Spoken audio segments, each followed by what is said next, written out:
How is the Josh? How is the Josh? How is the Josh?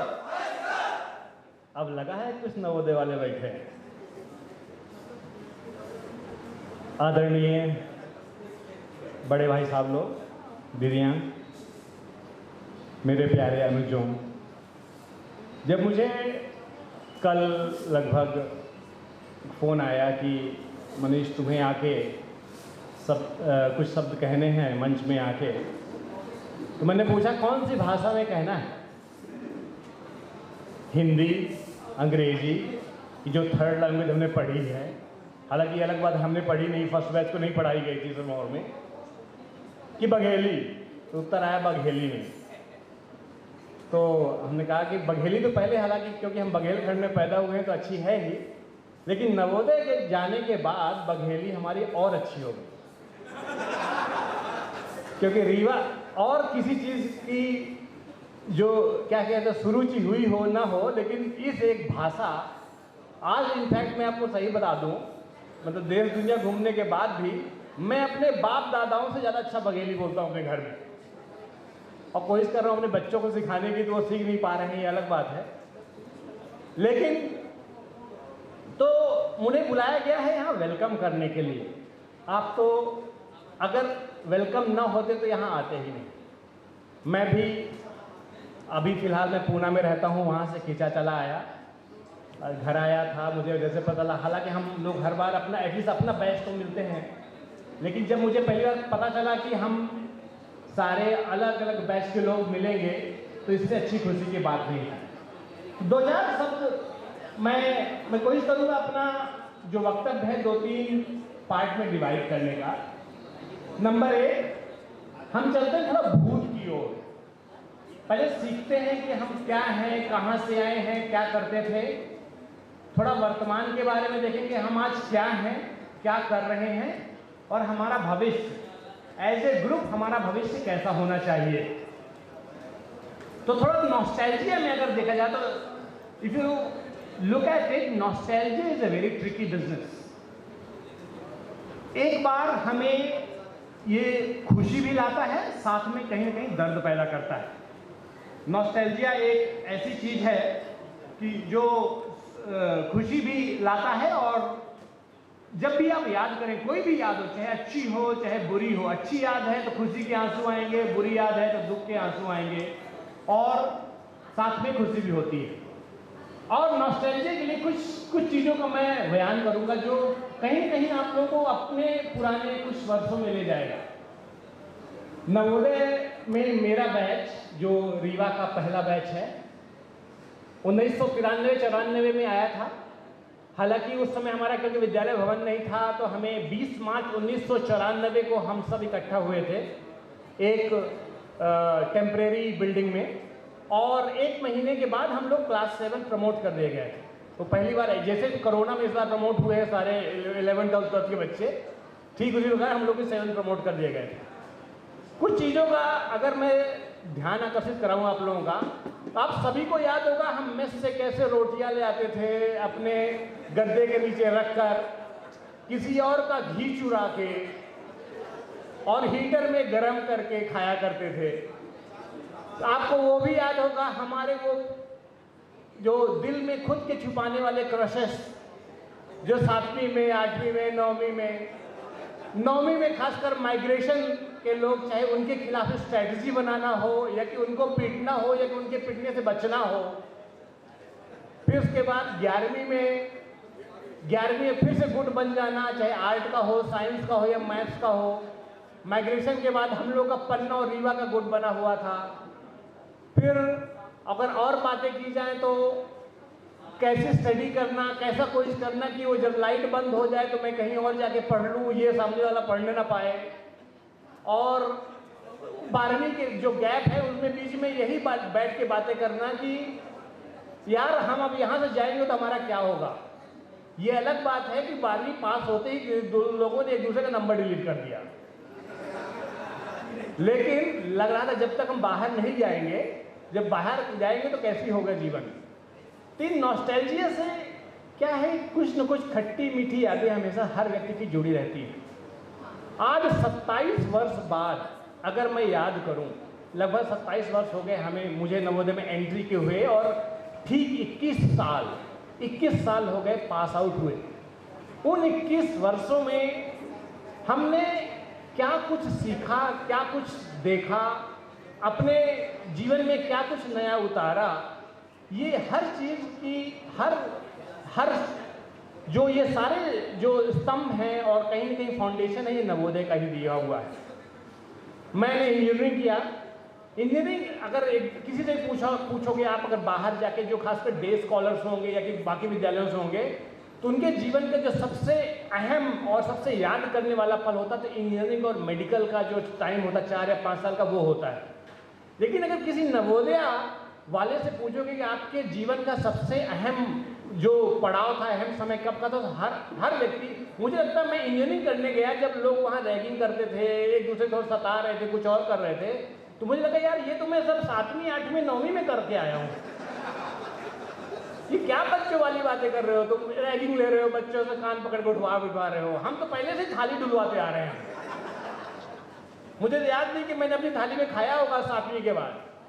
2-3 चीज़ें, हालांकि क्योंकि बाकी और नवोदय से भी आए हैं, हालांकि सिरमौर वाले तो जानते होंगे। तो हम जैसे हम फर्स्ट बैच के थे, तो मुझे कक्षा 7 में ही पकड़ के पता नहीं स्कूल कैप्टन बना दिया गया था, कक्षा 7 में। अब कक्षा 7 से लेके कक्षा 10 तक मैं लगातार 4 वर्ष स्कूल कैप्टन रहा। शायद नवोदय पहली बार हुआ होगा कहीं। और सुनिए, कक्षा 10 में स्कूल कैप्टन से उतारा कब गया, भरी असेंबली में खड़े होकर रस्टिकेट कर दिया मुझे।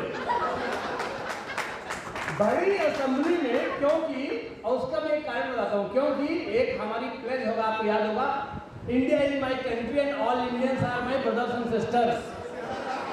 प्रिंसिपल के लड़के को हमने बोल दिया एक्सेप्ट वन। उस एक्सेप्ट वन के चक्कर में हमारा प्राचार्य महोदय ने लगभग करियर समाप्त कर दिया, तो हमें रस्टिकेट कर दिया प्री बोर्ड में। प्री बोर्ड में मुझे बैठने नहीं दिया गया कक्षा 10 में, और इसमें मैं अकेला नहीं था। हमारे साथ में डॉक्टर अमरेश शुक्ला कहीं बैठे होंगे, और एक महानुभाव आज आए नहीं है, संजीव शुक्ला। तो हम तीन टुकड़े हम बैठे थे, हम तीनों को बिठा के रस्टिकेट कर दिया गया कक्षा 10 में, और ये कहा गया कि अगर तुम वापस जाओ सुधर के आओ, नहीं तो देने नहीं देंगे। और वो पता नहीं भगवान की आवाज कहीं अच्छा हुआ, अच्छा ऐसा हुआ कि मेरा जो उन्होंने स्कूल कैप्टेंसी सीखा, तो क्या है कि हम ऊपर आसमान से सीधे जमीन में आ गए, और कोई काम नहीं, थोड़ा बहुत पढ़ना शुरू कर दिए। थैंकफुली कक्षा 10 में टॉप कर दिया हम स्कूल में। तो रस्टिकेट ही हुए, धोखे से टॉप कर दिए, तो आज कहीं से नाम लिखा हुआ है। तो लोग जो सिरमौर से कभी आते हैं, बोला हाँ मनीष पांडे भैया आपका नाम देखे हम सिरमौर में। ये अलग बात है कि लग रहा था 12वीं में पास कैसे होंगे, 12वीं बहुत मुश्किल से 62-63% करके आया है। तो कुल मिला के मेरा कहने का तात्पर्य है कि नॉस्टैल्जिया एक चीज़ है, हम अपनी पुरानी यादों को याद करते हैं, लेकिन इससे ये बहुत आवश्यक है कि हम उससे कुछ चीज़ें सीखें। 3-4 चीज़ें मैं आपको साथ साझा करना चाहूँगा। नंबर 1, जो हम सोचते हैं वो हमारे साथ हमेशा नहीं होता। कक्षा 12 के बाद मैं इलाहाबाद यूनिवर्सिटी में फॉर्म भरा था BA करने के लिए, क्योंकि मुझे PSC की तैयारी करनी थी। भगवान का शुक्र है कि मेरा इलाहाबाद यूनिवर्सिटी में नहीं हुआ, वेटिंग लिस्ट में था। इस चक्कर में इंजीनियरिंग की तैयारी की, इंजीनियरिंग कर रहा था, इंजीनियरिंग किया। इंजीनियरिंग पता नहीं मेरे साथ वाले बेचारे अभी जो PSC की तैयारी कर रहे हैं, और फाइनली जाके संविदा में ज्वाइन करना पड़ा उनको। धन्य हुआ कि मुझे नहीं हुआ, इंजीनियरिंग ज्वाइन किया। इंजीनियरिंग करने के बाद कम से कम आज अपना घर चला पा रहा हूँ। दूसरी चीज़, इंजीनियरिंग मैंने इलेक्ट्रिकल इंजीनियरिंग लिया था कि जिससे कि मैं कोर में नहीं जाना चाहता। कंप्यूटर को उस समय बहुत डिमांड डाउन था। मैंने इलेक्ट्रिकल इलेक्ट्रॉनिक्स इंजीनियरिंग किया कि मुझे कंप्यूटर में नहीं जाना है। वो रूप ने बताया कि मैं राधा रमन में पढ़ा भी रहा था उस समय, क्योंकि मैं इंजीनियरिंग सर्विसेज की तैयारी कर रहा था। उसी बीच में मैं प्रदीप तिवारी के साथ रहता था, कमाता धमाता 7,000 रुपये मिलते। तो उस समय प्रदीप तिवारी बोला कहाँ किराया दोगे और हमारे साथ रहो। मैं इन्फोसिस का कैंपस आया। इन्फोसिस के कैंपस में जबरदस्ती प्रदीप तिवारी ने बोला हमें जाने नहीं, हमें कंप्यूटर में जाने नहीं, तो हम क्यों जाएं कैंपस में बैठने। प्रदीप भाई ने बोला जब पूरे प्रदेश से लोग आ रहे हैं, उसमें 75% कट ऑफ होता है, किसी 70% जो लोग कट ऑफ क्रॉस नहीं कर पा रहे हैं, तुम हर चीज में तुम्हारा कट ऑफ क्लियर है, भोपाल में हो रहा है, भाई जाके दे आओ, बिना तैयारी करके दे आए। और मुश्किल पता नहीं, हम तो सोच के वापस कॉलेज जा रहे थे, सोने के लिए आ गए अपने घर, बात कर रहा भाई तुम्हारा रिजल्ट निकल गया है, आ जाओ इंटरव्यू दे दो। हम कहिए अजीब बात है, जाके इंटरव्यू दिया। इंटरव्यू में पूछते हैं कि बताओ तुमने क्या किया है अपने उस पे, हमें तो पता था भाई हम तो यहाँ रंगबाजी करने आए हैं। बोला तुमने क्या किया है? हमने कहा madam you ask me anything I have done everything. अब इस हमें तो हम चौड़े हो गए वहां पे, यही उनको पसंद आ गया, उनको बात ठीक है आ जाओ सेलेक्टेड हो। और उसके बाद हम और सिलेक्टेड हो तो पहली बार किया, उस समय 18,172 रुपए की पहली नौकरी लगी थी हमारी सन 2005 में, है ना, 2006 की स्टार्टिंग में। पिताजी को फोन किया, पिताजी हम तो इंजीनियरिंग सर्विसेज की तैयारी कर रहे हैं, क्या अब क्या करें? पिताजी बोला बेटा तुमको जो करना हो करो, कोशिश यही करना कि अगली नौकरी 18,172 से ज्यादा की लगे। तो हमारे इतने में समझ रहे हैं आप, तो हमने क्या किया, चलो कोई बात नहीं है ज्वाइन कर लेते हैं। जाके ज्वाइन किया, ज्वाइन करने के बाद हमें लगा जाएंगे एनटीपीसी वाला एग्जाम निकल जाएगा, फिर से वापस आ जाएंगे, छोड़ देंगे। ज्वाइन किए, उसके बाद आपको पता है जहां जिस आईटी में लोग साल 2 साल में कंपनियां छोड़ देते हैं, वहां मैंने 13 साल बिताया है। इन्फोसिस लिमिटेड में 13 साल, और उसी इन्फोसिस लिमिटेड में मुझे 5 साल अमेरिका, 3 साल यूरोप और दुनिया भर की हर चीजें सिखा दी। तो लगभग दुनिया घुमा दिया। तो मेरा ये कहने का तात्पर्य कि हम जो सोचते हैं वो हमेशा नहीं होता, लेकिन यकीन रखिए जिस चीज में आप हैं अगर वो शिद्दत से करेंगे तो उससे बेहतर होगा।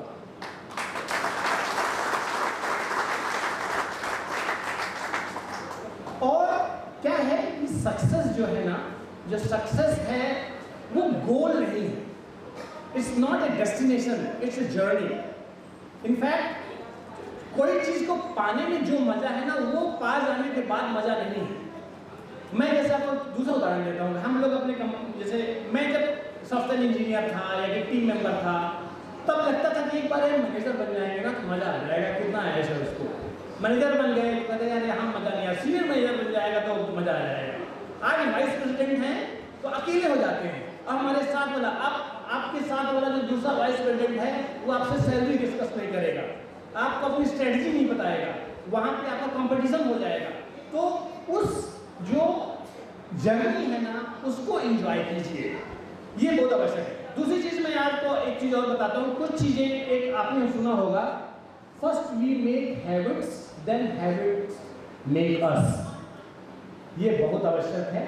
कुछ चीजें हमने नवोदय में सीखी थी, ये अलग बात है कि हम में से शायद बहुत लोग नहीं फॉलो करते होंगे, चाहे सुबह उठना हो चाहे पढ़ना हो, ये अलग बात है। हमने पढ़ा, अलग अलग चीजें हैं नवोदय में, सरस्वती पढ़ते थे, कुछ तो और एग्जॉटिक थे, तो नाम नहीं ले सकते हम यहाँ, लेकिन तो चाहे पढ़ना हो और चाहे अपना कोलैबोरेशन हो, फर्स्ट नेम हो। रीवा जैसी जगह में जहाँ लोग सरनेम से जाने जाते हैं, हम वहाँ पहली बार लोगों को फर्स्ट नेम से बुलाना शुरू किए, है ना। आज हमारे जहाँ हम लोग काम करते हैं वहाँ हमारा सरनेम कोई नहीं जानता, कौन क्षत्रिय है, कौन वैश्य है, कौन ब्राह्मण है, किसी को कोई फर्क नहीं पड़ता, दुनिया इसी टाइप में बनी हुई है। ये पहली चीज हमने नवोदय में सीखी। तो कुछ जो आधार स्तंभ है हमें, है ना, कि अब जैसे इसी में सबसे पहले लिखा है हुआ है कि शिक्षार्थ आइए सेवार्थ जाइए। तो हम शिक्षा के लिए गए थे नवोदय, अब सेवा करने के लिए, सेवा किस तरह से कर रहे हैं, कुछ आप में से कुछ लोग फौजी हैं, आप में से कुछ लोग गवर्नमेंट एजेंसीज में काम कर रहे हैं, मैं एक विदेशी कंपनी के लिए काम कर रहा हूँ, लेकिन भगवान की दया से जितना मुझे नवोदय ने मेरे ऊपर खर्च किया होगा, शायद उससे मैं कहीं ज्यादा पर ईयर टैक्स पे कर रहा हूँ। तो कहीं ना कहीं से मैं पे बैक कर रहा हूँ, वो पे बैक हमें करते जाना है। और वहीं पे साथ में हमारे जो भाई बहन हैं, आज मैं कभी हम लोग इंटरव्यूज लेते हैं अपने जूनियर्स का, अपने टीम में, मेरे जो छोटे टीम उनके अंदर, तो अगर कोई धोखे से बता दे मैं अमृतावती नवोदय से हूँ या कि मैं सर गुंटूर नवोदय से हूँ, तो उसको हम लोग, मैं टेक्निकल क्वेश्चन छोड़ के उसके नवोदय के बारे में डिस्कस कर सकते हैं। अच्छा कहाँ तुम्हारा माइग्रेशन हुआ करता था, क्या तुम भी रोटियाँ चलाते थे, और तुम्हारे यहाँ हम कभी यही पूछते थे तुम्हारे यहाँ कितने जोड़े बने जिनकी शादियाँ हो गई बाहर, बात ये अलग बात है कि शादियाँ नहीं होती नवोदय वालों की बाहर। हाँ अच्छा, कुछ लोगों की हो रही है, सौभाग्यशाली हैं वो लोग। हम तो अपने कसस को बता ही नहीं पाए कभी, ना उन्हें पता है और ना हमें।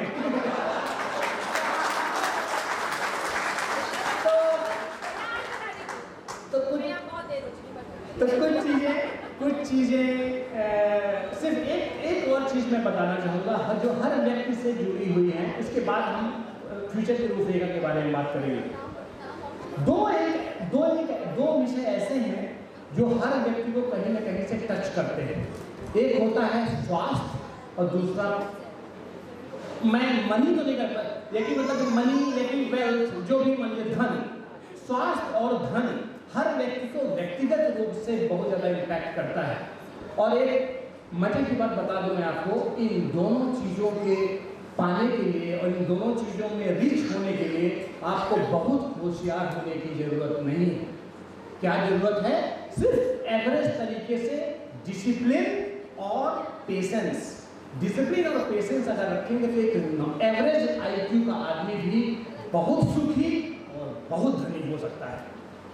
तो ये बात गांठ बांध कर नहीं, तो अगर ऐसा होता है कि सिर्फ जो साइंटिस्ट हैं वही सबसे ज़्यादा अमीर होंगे, अभी भी साइंटिस्ट अमीर नहीं है। वही लोग अमीर हैं जो एक पेशेंस के साथ और डिसिप्लिन के साथ कहीं ना कहीं इन्वेस्टमेंट करते हैं। वही लोग सुखी हैं, स्वस्थ हैं, जिनके पास डिसिप्लिन है। वो कुछ डिसिप्लिन हमने सीखा है अपने विद्यालय से, अगर हम वो कंटिन्यू करते रहें तो आगे हम बढ़ते रहेंगे। बिना ज़्यादा समय लेते हुए 2-3 चीज़ें जो मुझे खास कही गई है यहाँ से बोलने के लिए। नंबर 1, हम कोशिश करें कि हर महीने ऐसा ही कहीं ना कहीं ग्रुप बनाते रहें, मतलब मिलते रहें। रीवा में एक बार कॉमन एल्यूमिनी मीट हर मंथ होना ही चाहिए। जरूरी नहीं है कि स्टार होटल बुक हो, उसके लिए आप सिरमौर चौराहा में नुक्कड़ में भी मिल सकते हो। 5 रुपए की चाय लेके भी वहाँ भी एल्यूमिनी मीट हो सकती है। स्टार होटल की जरूरत नहीं है हर बार। पहली बात ये बहुत आवश्यक है। ये कुछ चीज़ें हमें अपने कुछ और, जैसे सैनिक स्कूल देख लीजिए, एक बहुत अच्छा उदाहरण है। सैनिक स्कूल में क्या है कि 2 टाइप की मीट उनकी हैरियर होती है। एक होती है सिटी मीट, जिस भी शहर में है हर सैनिक स्कूल के लोग उस शहर में मिलते हैं। और दूसरी चीज़ होती है उनकी मैंगो पार्टी। मैंगो पार्टी साल में एक बार एक बैच के लोग हर एक डेस्टिनेशन चूज करते हैं और वहाँ जाके मिलते हैं। ये अलग बात है कि सैनिक स्कूल में आधे से ज़्यादा लोग अफसर हो जाते हैं, उनका प्रिविलेज्ड हैं और थोड़ा सा हमसे इकोनॉमिकली बेटर ऑफ होंगे, लेकिन फिर भी कम से कम उनकी अच्छी आदतें तो हम ले सकते हैं। तो नंबर 1, कृपया एक दूसरे की जरूर टच में रहें और जितना हो सके तो मदद करें। दूसरी चीज़, कोई कभी भी ना, मैं अभी भी देखता हूँ कि हमारे छोटे भाई बहन अगर हम फ़ोन भी करें ना, तो अगर हम फ़ोन करें तो अच्छे से बातें करेंगे, लेकिन खुद फ़ोन नहीं करते। और कारण कहते हैं संकोच लगता है। कहीं संकोच नहीं लगता। हम और तुम वही हैं। इनफैक्ट बहुत बार ऐसा हुआ तो मेरे घर से घी नहीं आता था, मैंने तुम्हारे यहाँ का घी चुरा के खाया होगा। उसी घी का ऋण ले लो वापस, लेकिन फ़ोन करो और हक से करो।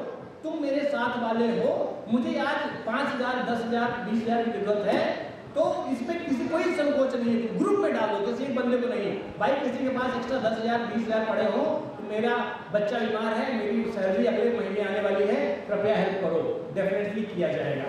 तीसरी चीज़ मैं हालांकि मैं अपने से बोल रहा हूँ, मैंने बात नहीं किया है, एजेंट समिति से भी बात करेंगे। हम ये कोशिश करेंगे कि एक मतलब एक ग्रुप बनाने का जिसमें हम लोग कलेक्टिवली कुछ ना कुछ फंड डाल सके, चाहे सिटी बेस्ड हो चाहे नवोदय मतलब स्कूल बेस्ड हो। एक मतलब कि नॉन प्रॉफिट ऑर्गेनाइजेशन टाइप का कुछ सेटअप कर सके, जिसमें ऐसे लोग जिनको वास्तविकता में कुछ ना कुछ जरूरत हो, वो वहाँ से बिना किसी को पूछे आछे, बिना अपना आइडेंटिटी रिवील किए हुए साधारण तरीके से वो धन का उपयोग करके अपना मतलब कि वो जो उनकी जरूरत है वो पूरी कर सके।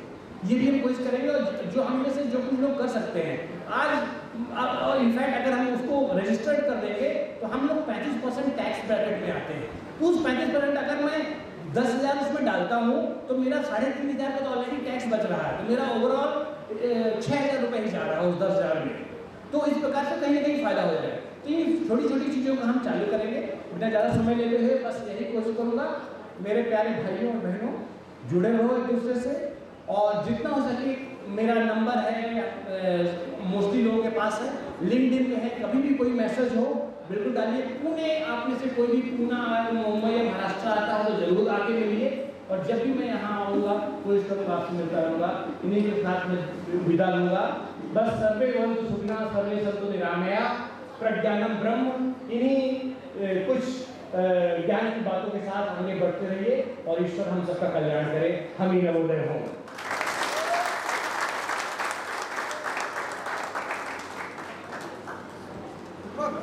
धन्यवाद भैया।